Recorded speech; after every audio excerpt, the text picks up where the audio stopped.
তো বাড়ি যাওয়ার সময় চলে এসেছে ঢাকা ছেড়ে, তো যাইতেছি নোয়াখালীর দিকে। আর কোথায় যাবো, আমার বাড়ি নোয়াখালী, যাইতেছি নোয়াখালী।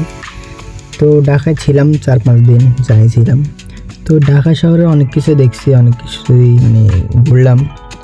তো ঘোরাঘুরির পরে এটাই বুঝলাম যে ঢাকা শহরটা হচ্ছে একটা ব্যস্ততার শহর। এখানে ব্যস্ততাও আছে, অনেক ঝামেলাও আছে, অনেক মানে খিচে মানে কীরকম একটা মানে আমার অনেক এত ভালো লাগে না খিচে। বাট আবার এমনও আছে জায়গা যেখানে এত টাকা পয়সা যে মানুষ টাকা রাখার জায়গা পাইতেছে না, দুমদাম যাই টাকা 20-30 হাজার টাকায় এই 1 ঘন্টা ঘুরে ফেলে, একদিনে 4-5 লাখ টাকা করে ফেলে, এমনও জায়গায় দেখছি। তো ঢাকা শহরটা খুব আজব, মানে কোনো জায়গায় মানুষ খাওয়ার পায় না, আর কোনো জায়গার মানুষ এত খাওয়ার নষ্ট করে যে মানে ডাস্টবিন ফুল হয়ে যায়। তো এটাই আর কি, বাংলাদেশের একটা রাজধানী এটাই। আর বাংলাদেশের রাজধানী আমাদের ঢাকা, কিন্তু পরিষ্কার আছে, এটাই ভালো লাগছে।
তো ফাইনালি দোকানে কাজ করে আইছি, দুপুরে আইসি, গোসল করে নেওয়া, এখন গোসল করি, শরীরে সব বালু ময়লা।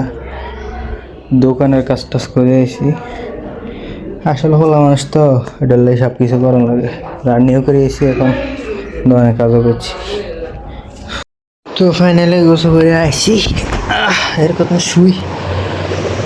বিকেলে একটা ঘুম দেখলাম কিছুক্ষণ হলে, তারপর আবার উড়ে দিছে কাজ করতে বলতো।